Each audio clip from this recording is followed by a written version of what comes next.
You don't have time for relationships when you're with Cydcor because your relationship is Cydcor. You're like literally in the Spectrum campaign. We had to get there at like, it started at 11.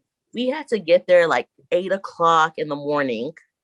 You're expected to extra mile. So sometimes you're there to 10 p.m. at night. If you want to go to the gym, guess who you're not seeing? Your significant other. You have to go to team nights. You're expected to go to crew nights.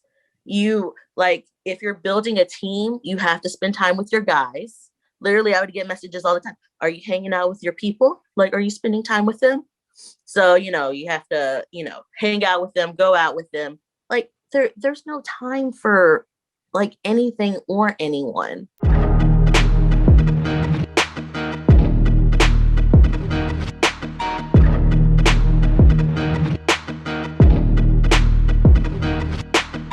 Okay, Mari, you worked for Cydcor for 3 years, which is, I guess technically in Cydcor and Smart Circle circles, quite a long time, if you really think about it. And you said that you interviewed, you trained, you hired people, you did a whole bunch of stuff. So, kind of take me through that period, 3 years of your life dedicated to this one organization that you now want to let people know about, to kind of protect them from it, I guess, right? Yeah, I mean, that's pretty much like my main goal in talking to you, because when I started, I would say it was maybe like 2016. So there wasn't like anything like what you're doing to like let people know, like, hey, or warn them and say, hey, like, don't do this. You're going to end up wasting years of your life. Or even if you're there for a week, you wasted a week of your life. So there wasn't anything like that for me. So I think, that's kind of the main reason why I'm on here. But okay, walking you through. So my fiance wanted me to make sure that I gave you the real story. That's his wordings for it, like the real story. I think when he mentioned it, he's like, you were just like gullible and naive. And I'm like, okay, like maybe to some extent, like, yes. But I think the main thing is like, you're going to notice my story sounds like just about everyone else's. Like, I just graduated college. I was looking for a job. And like, I was pretty much like desperate for a job at this point. Yeah. Because with my fiance and his friend, they would message me every single morning, get a job, get a job. Here's Target, here's Schlotsky's, here's McDonald's, like, get a job, right? Yeah. So, when I interviewed, the guy was really nice. He mentioned like a bunch of different, like, I didn't know what he was talking about because, I'd never been in the business, but he was mentioning like teams, like Team Nike or T-Mobile and this and that. So I thought maybe it was like marketing for different companies, not just like one thing. Yeah. I remember when I walked out, I just saw a guy get like pied in the face, and he was like, like trying to clean his face off or whatever. So it seemed like a little bit of craziness, but it also seemed like it could be fun. And then, I had no idea what it was. So, at that point, I was just kind of desperate for a job. And I thought, maybe it'd be something fun to do while I looked for something else. Sure. It's like, little did I know that they take up so much of your time. Like, you're not going to be looking for anything else because all your time is just wrapped up into this. But I will say, like, I do have to give some props to my owner, which, I mean, I'm probably sure you don't want me to give him props, but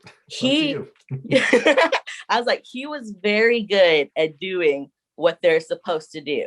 Yeah. Like he ran the #1 office in the country at that time. And he was very good at having very well-educated people, because everyone there had like, one person had a master's degree, one person was a lawyer, one person was a physical therapist. So, I had my degree in engineering, but I still kind of felt like I fit right in just because everybody seemed like well educated, super energetic. And they brought me in right away. Like, everybody showered me with attention. In the mornings, they'd meet with me to practice. They'd invite me to like the team nights or whatever to hang out with everyone, which honestly just seemed like friends kind of hanging out. Yeah. And, you know, they would invite me like for someone's birthday. On my birthday, they threw a party. So they showered me with like all of this like attention, you know, and yeah, it definitely like draws you in. And then, you know, the atmosphere is like super high energy. Like I could see why he was like number one at that time. Mm-hmm. But, you know, once those few people left, like, guess what? It was, yeah, it wasn't exactly what it seemed to be, Sure. like at all. I think there was something else I wanted to mention, but then I forgot. Oh yeah. And I would say the other thing they were really good at is sheltering me from like some of the stuff that was going on. So whenever I first started, like let's say there were 4 or 5 people that started with me, right? And so eventually those people like fell off, disappeared within the first week. Mm-hmm. But anytime there was like a negative conversation happening or like, you know, those people disappearing, like they would like pull me aside to kind of like distract me and keep me away from like that stuff. Yeah. And then, you know, I was kind of better than them at like the pitch and stuff because they practiced with me in the mornings. Mm-hmm. So I was like good at it. So when, you know, those other people left, it just came off as, you know, they just weren't good. You know, they didn't make it. Yeah. They have to frame the narrative so that you don't start questioning things.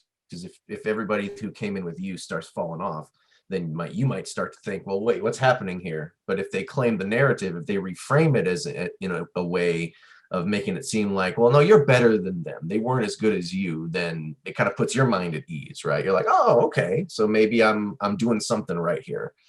And you know, you said in your message to us that, to use your words, your entire identity is tied to sales, and then you keep talking about, you know, the praise and the attention and everything. So what were you selling, and what made you so good at sales? Because I know you continued on that you at least were supposed to be making a lot of money from the sales you were making. We'll get into why that wasn't necessarily true here in a minute. But so what were you selling, and what worked for you? So I did 2 different campaigns. So I did T-Mobile business to business, you know, walking my cute little charming face into people's businesses and saying, hey, buy things. Mm-hmm. And then I also did what I noticed a lot of other people do, like the Walmart one where you sell cable. So I sold Spectrum in the Walmarts and stuff. And so I would say what worked for me is I know I'm gonna sound just like they want me to sound, but I'm gonna be like the systems. I'm gonna be like, the systems work for me. I talk to a lot of people. I try to work numbers. I try to say the pitch like exactly how I'm supposed to. But I think it was more just kind of like my personality. I'm very like persistent, and I like honestly just really want to help people. Like at the end of the day, like if I feel like I'm helping someone, like I'm right there and I'm not stopping until like it happens. Like just like me being on here right now, like I was like literally before I came on, I was like, if I help one person like not make the same mistake that I made, like I feel like that would be worth it. Yeah, that's the goal. That's what I always tell everybody too. If this can help one person, and it almost always does. So obviously, you know, like you said, helping people. So that means when you were going around to these businesses, selling T-Mobile or talking to people in Walmart about Spectrum, you probably talked to them about how much getting a better deal and how signing up with you would be better. But then you also said that you know of instances where the reps would just lie to people and the owners kind of just were okay with that, right? Like, oh yeah, 100%. So both campaigns, like I've seen it happen. So I think I had hit number 2 in the country. And a girl came from somewhere, like she used to work there a long time ago. And so, you know, she wanted to go with me because like at first she kind of blew me off until she found out I was number 2 in the country. Then she wanted to be my best friend. So she wanted to go into the field with me like a bunch. Like she clung on to me like dear life. But when she would go into the field, she would tell people, she would basically tell people that they were able to upgrade their phones for free. So like, let's say they had horrible credit, you know, they were a CH, you have to pay like $1,000 up front. she would sell them a flip phone and be like, oh yeah, just get Jump on it, which pads our commission, by the way. And you'll be able to upgrade for free. You won't have to pay anything extra, and you'll be able to get that iPhone that you really, really want. And so, like, in my head, most of the time, I'm pretty integrity driven. You know, I have to say most of the time because, you know, sometimes doing this, you're not always the most honest.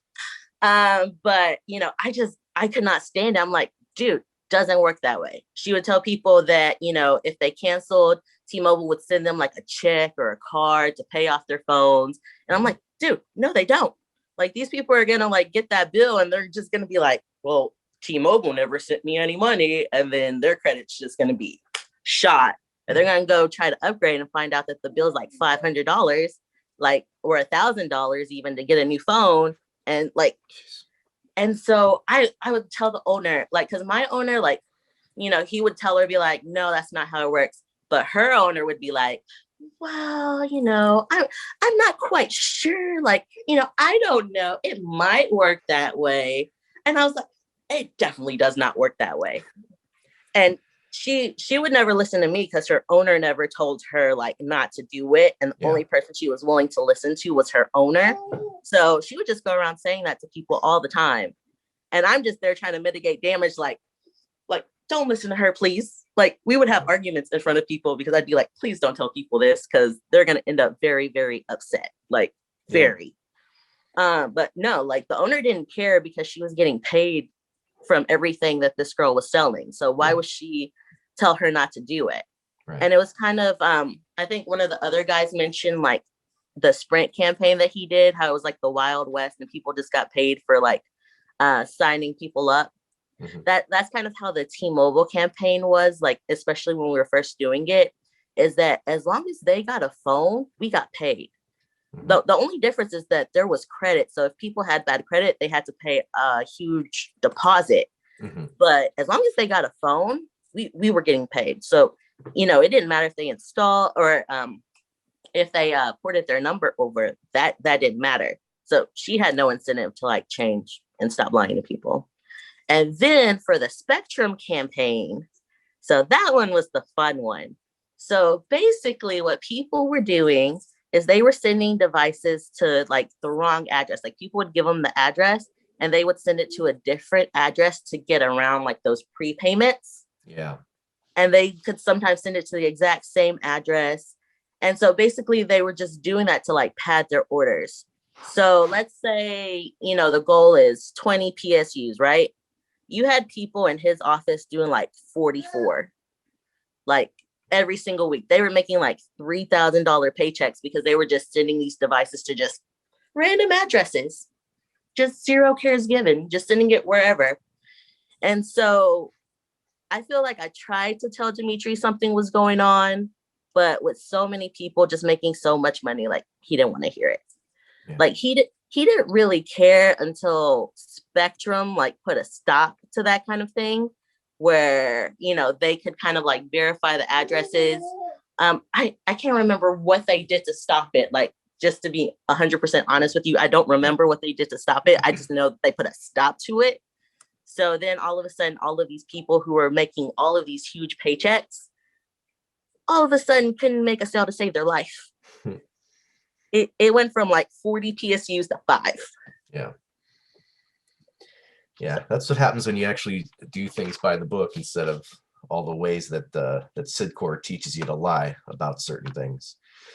Now, you also have some experience in the interviewing and recruiting side of things, and one of the things that you talked about was calling people who didn't even apply under the assumption that these people who probably, like you said at the beginning of this, you were desperate for a job, probably called a lot of people who are the same, assuming that they send out so many resumes they can't even remember where or what they applied for. So you just kind of call them and just say, hey, we got your resume or whatever. Yeah, that was mostly on the recruiter side of stuff. Yeah. I just remember the owner having like conversations with them. They would get these banks, you know, like ZipRecruiter, and just like look for resumes that have been posted on there. So candidates would like come in all the time and be like, well, I don't really remember applying for this job, but you know, you guys gave me a call, so I'm just here to see what it is. You know, people would say that all the time. Even people who started there sometimes would be like, yeah, I don't remember applying for this. I think they just randomly called me. And I'd be like, yeah, that sounds about right. Like, I know I personally get calls all the time and I'm not applying for anything. They're just like, oh yeah, I saw your resume and we have this management training program. And I'm like, no, thank you. Like, I already know what it is. You know, they would specifically like lie to people over the phone about how much they'd be making, telling them they were going to be making like 40, 50,000 a year. Knowing darn well that nobody was really like making anything even close to that. Yeah. You use a phrase in your message that your owner used called stacking their deck. Yeah. Stacking the deck. What is that? So stacking the deck is basically like, let's say there's a person in the office that he really, really likes and wants to see get promoted, right?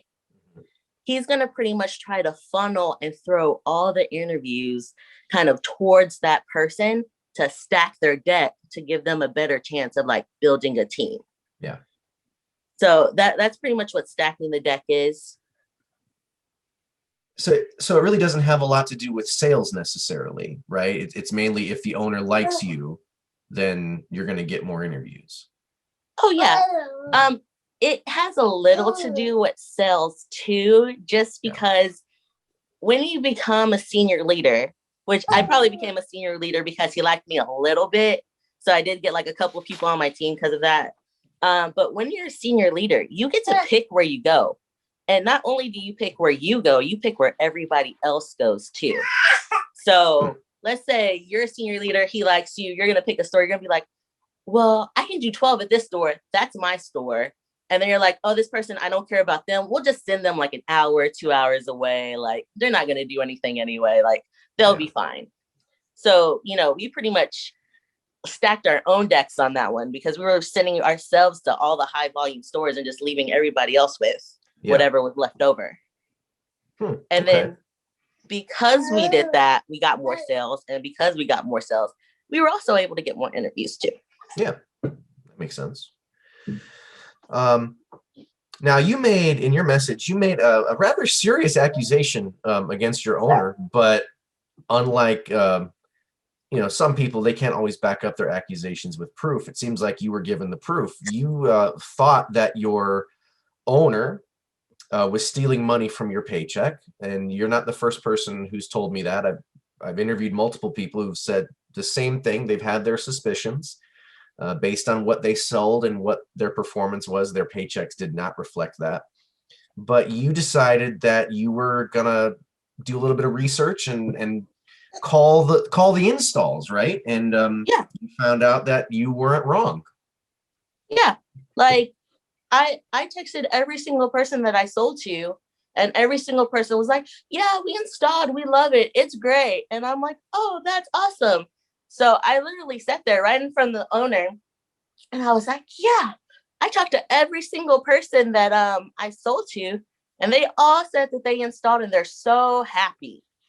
So what my owner did was he was like sitting at his desk with his little pen writing down. He looked up and then he looked back down. And then I was just like, I see what he's doing. So then guess how much my check was the next week? Oh, I will tell you. So my check went from $250 doing the exact same thing every single week. It went from $250 to $938. Wow. Which is, you know, it's a little bit of a jump. Just, you know, like a smidgen. And then guess what it was the next week? Another $900 and something with me doing completely nothing different. Like I didn't have to like call anybody to get these people to install. I didn't have, they already installed. They were installed from like weeks ago. Installed, happy as clams. Oh, and fun fact, one really cute thing. When they give like those little kudos that go around for people who are doing really good, not only were my people installing, if you look a month later, they were still with Spectrum. Then 3 months later, still with Spectrum. So all the people I was signing up were actually staying with the company. Yeah. But, you know, paychecks not reflecting that.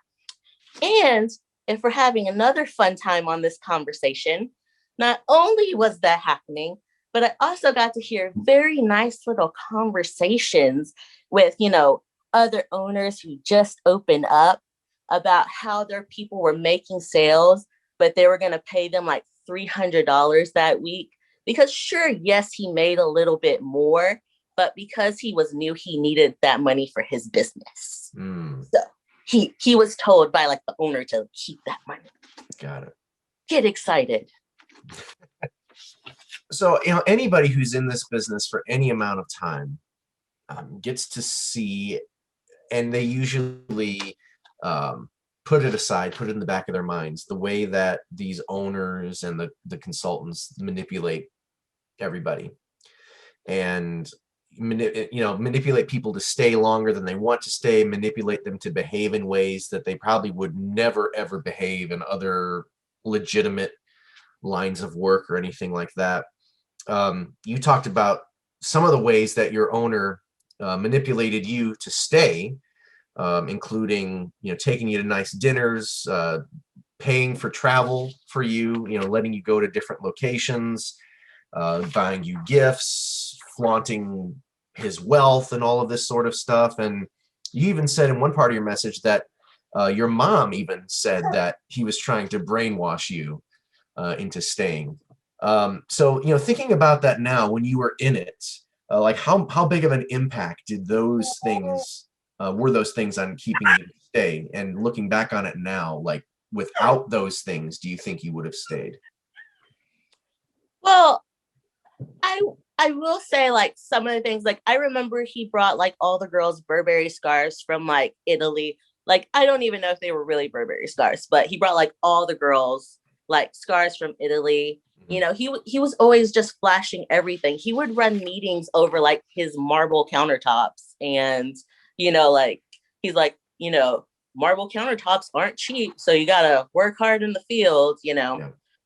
But it there got to a point where it was very obvious that I was very unhappy and definitely did not want to stay. So I don't know if he paid for it or if his, promoting owner or whatever paid. But they sent me to Miami, actually. They paid for like the hotels, they paid for all of us to go to something called Top Gun. And basically it was just a nice time to go like party with everyone, go to the beach, stay at the hotel, learn some stuff. But I would say, even though they did that, I really wanted to leave. I was like, I really want to go. I don't care. I was like, I don't care if they fly me to Miami. I don't care if they, fly me everywhere. Like I'm going to leave. Yeah. But what actually got me to stay was he was also throwing interviews my way too. So he was basically throwing everything that a person wants when they come into the business. So I think y'all talked about, people go into this business for like three things. Either they want growth, money, or relationships, right? Mm-hmm. Well, that's how he explained it to us. I think you talked about 5 F's or the F's or whatever. Yeah, I don't know. But he always explained it as growth, money, relationships. Okay. So the money, obviously my paychecks increased to like 900 and something. So that'll help motivate someone to stay. Sure. Relationships, he was trying to throw these interviews, like hoping that, maybe if he appeased me and gave me what I wanted, I would stay. Mm-hmm. And I will say it worked. I was gonna say, no, it didn't work. Okay. Yeah, it worked because, I was trying to dodge interviews left and right because I didn't want to fall into like what he was trying to do, which was keep me. Mm-hmm. But he got me to show up to interview one person. And I really liked this one person. He became my best friend. We text every day, even to this day. We were just talking about how he went to Vegas yesterday. And for this one person, yeah, he got me. I ended up staying. Okay. Like, he got me. He got me good. I'm not even going to lie about that. He did. It worked. So, after 3 years of doing this, I'm kind of curious, like what was your plan for growth there? Were you talking with your owner about opening your own office or anything like that? Um, I mean that was my goal. Like, Yeah. I really kind of bought into, what they talk about whenever they talk about opening your own office, that financial freedom. Yeah. I was like, if I ever have a kid one day, and he has like a game or something, I don't want to have to ask my boss for time off. Like, I want to be able to go. I want to be able to take care of my mom. Mm-hmm. I think that's what one of the owners told me. There's an owner in Florida. He talked about being able to put his mom on the payroll and take care of her. And so, that's one of the biggest things. Like, my mom did so much for me. And, she wasn't working at the time. She basically gave up her life to take care of her mom. Mm-hmm. So, that's what I really, really like wanted. I put in so much work to make that happen. I'm not going to cry, I promise. But yeah, that was my goal. So I would say, like, after a year, I started getting really good. It's when he went to Italy on that trip or whatever. Mm-hmm. He was gone. And so, all of a sudden I did like 4 sales in like one day on T-Mobile. I think made $930 in like 3 days. It's quote unquote $930 because you don't really get paid like that money. But like with the numbers, it's supposed to be like $930 in like 3 or 4 days. Yeah. And then they started funneling interviews at me. So I was excited. I was like, okay, I'm going to get promoted. All in, ready. But what ended up happening was that's when he switched to Spectrum, and I ended up working for his wife. So I thought, I could stay on T-Mobile, knock out getting promoted because I was getting interviews every single day. Mm-hmm. You talk about someone who's consistent, Little Miss Consistent, right here. Just throw in some excitement. I'll tell people I'm cute and charming all day until they sign up, ask for their debit cards right here. Get it here. I'll do it all day. But when I started working for her, instead of getting interviews every day, it was like no interviews. She was telling me like there was no interviews, but she was giving them all to the person that she liked. Yeah. And all of a sudden, there's no interviews, but 4 new people showed up for this girl, even though I'm closing every single day and doing like all this work, training everyone's people. Every time I'm sick, you have to show up because no one else can train them but you. So even though you're dying, you have to show up to work. There's no such thing as a day off or time off. But my owner, I won't say his name. We'll call him James. My owner, James, he was like, Mary, just stay in there. Just hold in. Like, it'll be okay. I promise you. He would call me on Tuesdays and we'll have talks. And so, I stayed in there. Eventually, that's when he moved everybody to Spectrum. So I'm like, okay, he really has my back. He really wants to see me do well. He was giving me interviews. That's how I got like the 2 people on my team to become a senior leader.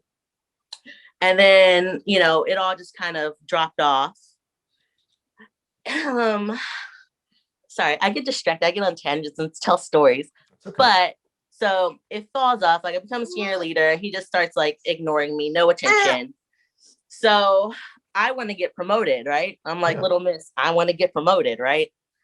So I teach myself how to do this whole new campaign. I get super mad because it's not giving me the attention that I want, which is to get promoted.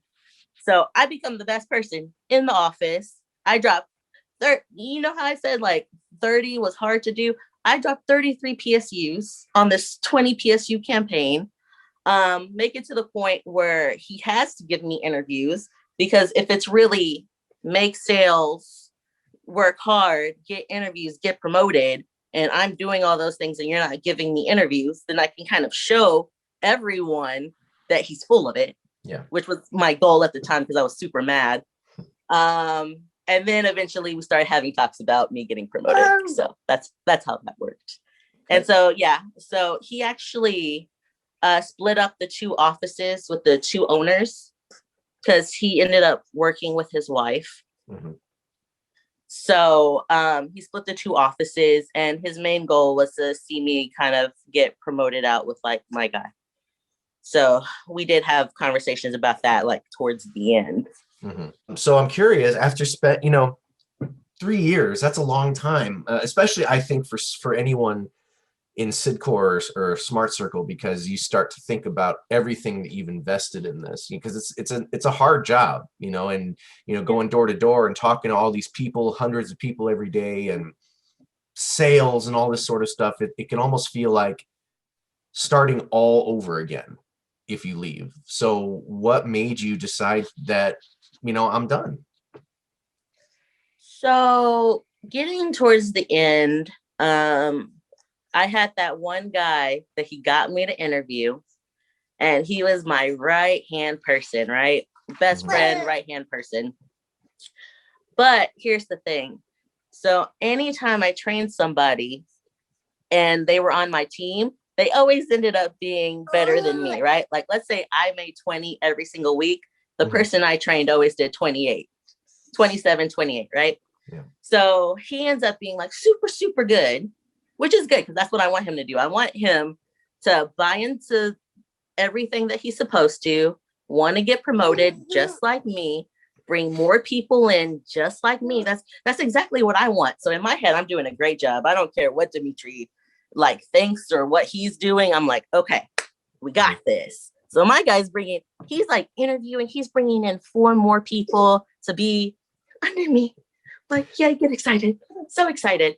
But what ends up happening is Dimitri sides with him on almost everything, right? So I go to get engaged. And so I'm texting him. I'm like, keeping him informed, staying in the chat.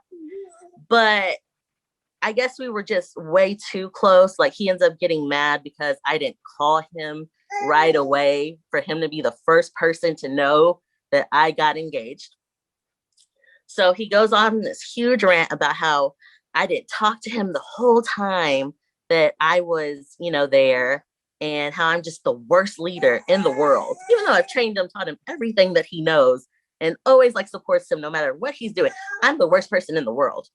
And so Dimitri hears this and comes to me. He's like, "What do you mean you didn't talk to him while you were, on vacation getting engaged? You didn't talk to them. You didn't do this. You didn't do that." I'm like, I just got engaged and I just got back and I'm just supposed to be happy right now. I don't know what y'all want from me. So anyway, he goes into this spiral and we kind of lose our friendship just a little bit, starts breaking apart.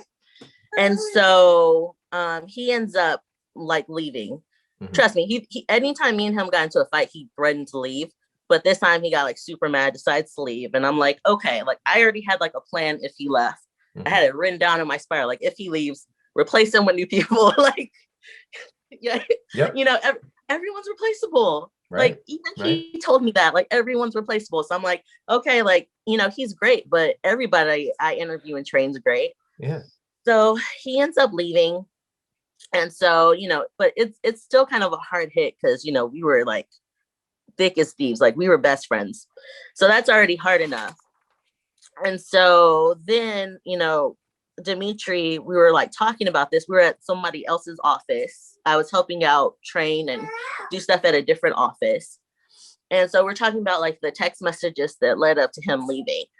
So then he grabs my phone and he's reading it. And then he decides to read it to everybody in the office. Just kind of oh, I can't believe she said this. Kind of making fun of me and just oh, she said shrug, shrug, shrug, shrug, shrug.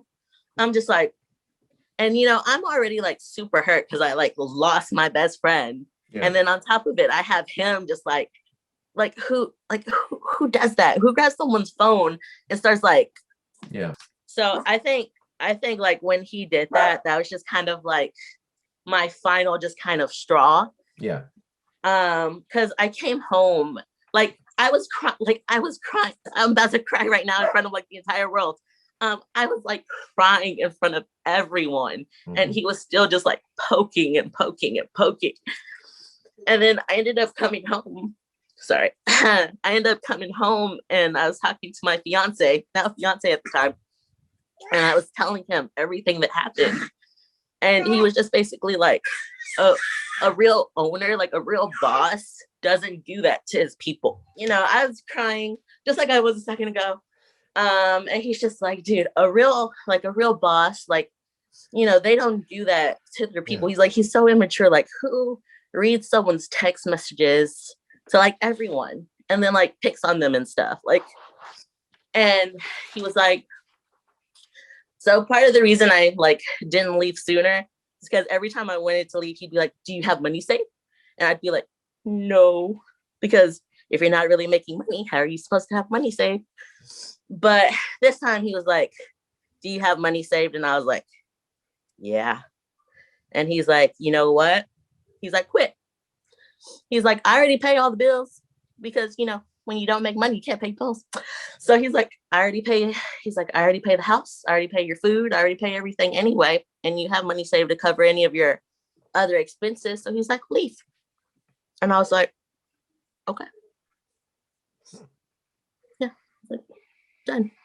You know, and it was kind of hard, like leaving everybody, because when you start building a team, like you're like forced to build these relationships with people. Yeah. I think it's like part of what like keeps you in, because you don't want to leave like people behind, especially if they become like your friends and, you know, they look up to you. Like you don't want to like let those people down. And so, you know, it's hard because, you know, I know one of the guys, David, you know, he loved me. He adored me. You know, he didn't want to see me leave. I know he had like, I think 2 more new people who were supposed to start who would just go directly under me anyway. So I think I would have still had like 5, 6 people, you know, even with him gone. Yeah. Somewhere around there. But I was just like, no, I've got to go. And I will tell you, it was super, super hard because I'm not the type of person that like gives up. I'm not like, I don't know how to quit. I don't know how to give up. It's probably why I was there for 3 years and like taught myself to get better, because I didn't start off, you know, great at sales by any means. Like it took a lot of like work and being angry. Yeah. It took a lot of work to get there. I don't know how to give up. I don't know how to quit. And it was so hard for me to like finally just be like to actually feel like I gave up on something. And I did have to like forgive myself real fast. So at least I learned some stuff while I was there that I taught myself, fun fact. About like self-forgiveness. And, you know, even though like, you know, I quit, that's not really like giving up on like my life. You know, if anything, it's a new start to give myself a chance to actually figure out what I want to do. And I can still be successful even without them, you know? Right. Yeah. Yeah. And I know when you messaged us, you said that you weren't really, you know, angry. You didn't regret your time there. You did learn some things, like you said. But you know, one of the first things you said when we started today was about wasting years of your life. So do you feel like it was worth it? If you could go back and do it again, would you do anything different? So going back, I would probably have left after 2 months like I was supposed to. Um, but I would say I learned a lot. I got a lot of experience. You know, a lot of the stuff I learned, I taught myself, but I wouldn't have known to teach myself any of those things if I wasn't there. And I will tell you that, you know, I'm slightly addicted to selling things a little bit. Like whenever I talk about sales, I get excited. Like there's like a rush. I can tell you every single sale that I've done and everything that was amazing and great. And you know, I really like sales. So I might do it again. I just make myself not, because I know that it's bad. I'm like, I know I shouldn't, so don't do it. You know, it's like that one boyfriend that you know is bad for you, but you still want to go back because you're like, maybe it'll be different this time. Like you're like, maybe if I have a different owner, or maybe if I just do the systems a little better, like maybe, like I don't know.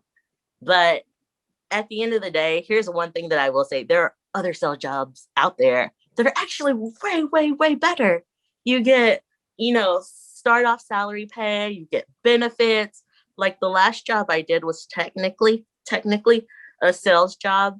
I worked for this company handling their government contracts, and start off like 40,000 easy, not including the bonuses.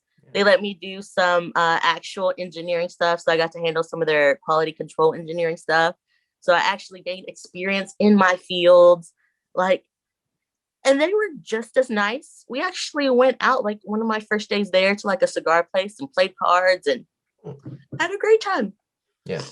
You could still have like the same environment, same atmosphere, all the same great things, but somewhere else. Just don't do that because you'll basically be doing it for free. So don't do that. Do something else. But yeah, I'd still do sales. I think that's a better way to say it. Like I would still do sales. I just wouldn't do it for them.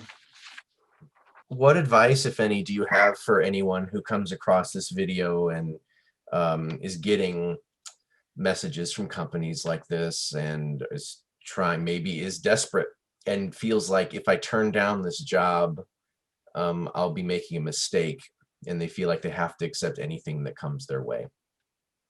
They won't be. You can find another job. It may take a little time. You'll find something else, and you'll find something way better.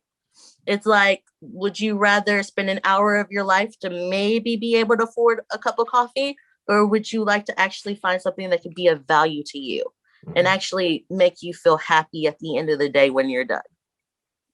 Like, if you get called from these companies, do what I do, which is just ignore them. I like, hey, do you have time for interview? Oh no, I'm so sorry. Like, I'm busy. It's like, I don't have time. I'm sorry. Yeah. You know, I'm at home doing nothing but too busy. I'm sorry. Yeah. Just do that and find something different. Something I'm personally curious about, because you got engaged while you were in this. How were you able to maintain your support system while giving so much of your life to Cydcor? I was gonna be like, I wasn't. Okay. I did it. I really didn't. Like, I probably broke up with him twice. I'm pretty sure I try not to use the word hate because it's a very strong word, but it's appropriate right now. He hates Cydcor. He hates them with a passion. He wouldn't let me work in sales at all. You heard how I sounded like I love sales. He will not let me work in sales ever again because of them. He won't. Like, my mom tried to tell me not to do it. He tried to tell me not to do it. And you don't have time for relationships when you're with Cydcor, because your relationship is Cydcor. You're like literally in the Spectrum campaign. We had to get there at like, it started at 11. We had to get there like 8 o'clock in the morning. You're expected to extra mile. So sometimes you're there to 10 p.m. at night. If you want to go to the gym, guess who you're not seeing? Your significant other. You have to go to team nights. You're expected to go to crew nights. If you're building a team, you have to spend time with your guys. Literally, I would get messages all the time. Are you hanging out with your people? Like, are you spending time with them? So, you have to, hang out with them, go out with them. Like, there's no time for like anything or anyone. Yeah. And, I just got lucky that like he like met me before Cydcor. So he already loved me. Yeah. And I just got lucky that he decided that, it was worth like waiting and trying and like making it happen, because it was a constant fight. Yeah. Because he got no time. He's like, I never get to see you. And you never pay for anything. So I was like, he's like, are you ever going to help out with bills? And I'm like, well, I can't pay you with $0. So I don't know what you want from me. Yeah. Your life has obviously changed for the better since you left. I'm just curious what you think about this. If your little man had come along while you were still in Cydcor, do you think you would still be with the man you're with? I'm like, no. He wouldn't have let it happen. Yeah. That's how much he didn't like. He really didn't want to propose to me until after I left Cydcor. Like he was just like, it was almost kind of like, it's me or the job type thing. But you become so invested. You're just like, why are you making me make these choices? Can't I have everything? Like it wouldn't have happened.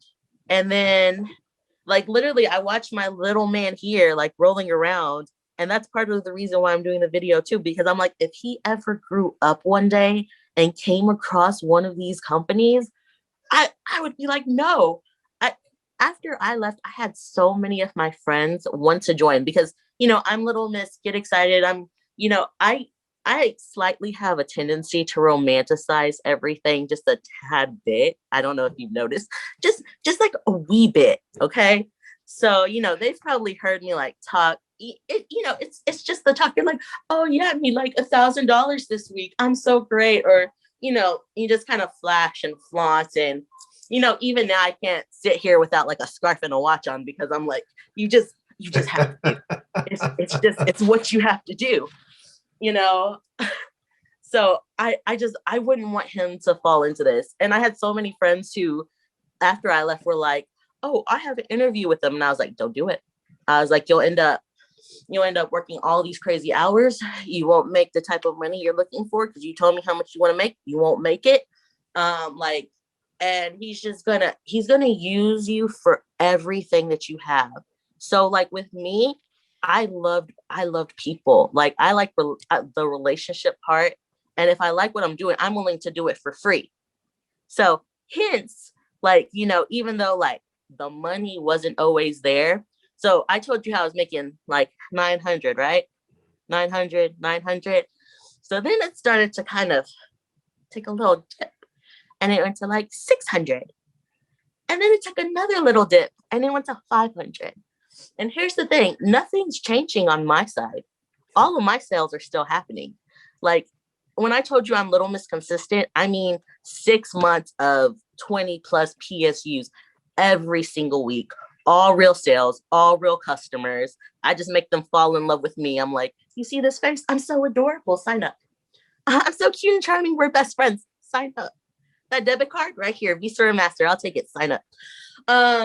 None of my sales were changing. They were consistent, but I noticed my pay just doop, doop, doop, doop. And it was kind of like he's just kind of waiting to see like how low it can go before I'm like, before I get mad. So I'm like, if you want to have to like eagle hawk your pay and like, and not be used for being willing to help people and give everything you have for free. If you don't want that, don't do it. I was like, don't do it. Just don't. And he didn't want to listen to me because it's almost like you kind of think like of like the scorn ex thing. You're like, oh, she left. So now she just hates them. And she's trying to keep people away. Like, no, I'm just trying to be honest and save you because I love you. Like, don't do it. And I would tell them, I'd be like, oh, I don't remember what company it was. You're not working there. Like, they're like, oh, can you give me a job? No, I'm sorry. I love you. You'll find something different. After I left, fun fact, after I left, a whole bunch of people left after me.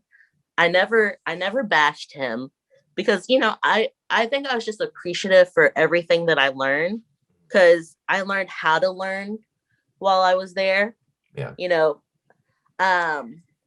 But after I left, a bunch of people who had been there for years, because like I said, he was good at what he did. He was good. I am giving it to him. He was good at getting people in there, getting people to trust him, and getting people to stick around. Because one of his main guys was there for like 5+ years, and he left after I left. The other guy was there just as long as him. He left after I left. One girl started the same time I did, so she was there for exactly like 3 years too. She left after I left too. I think they just saw like how genuine of a person I was, and if I would leave, and how bought in and how like 100% all in I was. If I was willing to leave, then there's a problem, and that you should leave. Yeah. But one thing that I noticed is once we left, it was like everybody's life got so much better. One girl became a broker. Another guy, he looked like, he gained an extra 10 years of his life. Even me, I look way better than I did when I worked there. It's like I had like wrinkles happening. Like I'm pretty sure there's some gray hairs here that came mostly from that job. Yep. And then it's like all of a sudden I started looking younger and like getting healthier. And I think I lost like 20 pounds just from not having to deal with so much stress and bad food and just all of the extra BS that goes into it. It's like you will literally have a better life just by not going there. Just saying, throwing that out there.